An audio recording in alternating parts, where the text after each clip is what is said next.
Sega.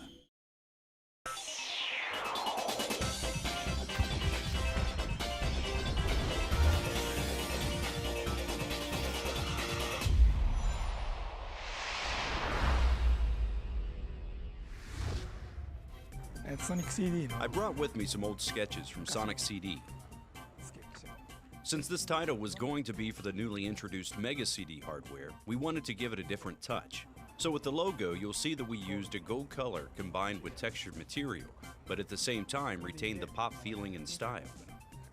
We introduced the world of Sonic CD in the opening sequence, where you see the planet start to shake. Dr. Eggman seizes control of the planet, and your mission is to save it. One of the new and important characters introduced in Sonic CD is Metal Sonic, and I designed him based on the concept that he was Sonic's fateful rival.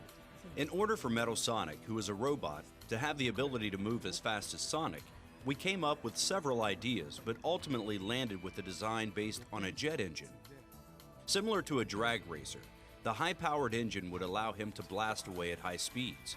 When the two are running side by side, I didn't want both to have the same movement. So as Metal Sonic picks up speed and hits a certain point, his motion changes, as if he's flying in air, barely touching the surface of the ground.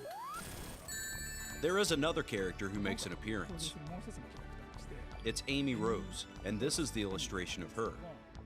You can see her profile from various angles, and when looking at her from the back, the number of spikes is different from Sonic. This is the image illustration of Sonic and Amy, where it shows the relationship between the two. Amy views Sonic as her knight and is obsessed with him, but he isn't interested in her affection. I think that emotion is captured in this piece. One of the big features in Sonic CD is traveling to the past and the future.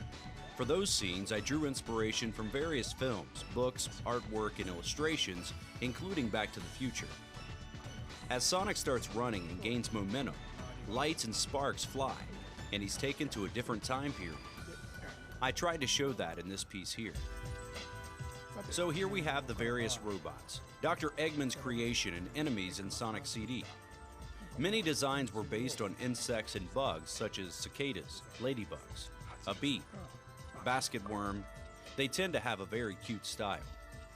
I don't remember if we ended up using these. They look like early sketches. These are the flowers that grow on the planet. Dr. Eggman steals the energy from these flowers and uses them to charge his various robot enemies. So the idea is that by defeating the enemies, the energy will be released, returning to the ground, and the plants will grow back.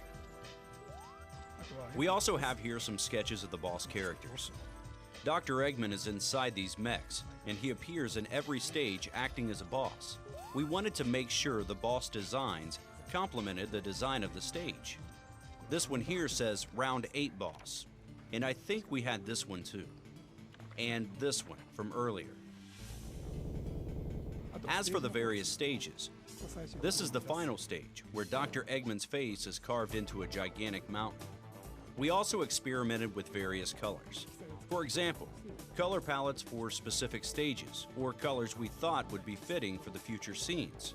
These are the sketches showcasing those ideas, such as this one, the rainbow-colored waterfall, which we thought would be interesting and fun. We also had some special stages. In one stage, Sonic must destroy the UFOs flying around in the sky. Up until that point, we all enjoyed playing and controlling Sonic from a side view, but this was the first time we would show him from a different angle. In the end, when you clear the stage, there's a sign that twirls.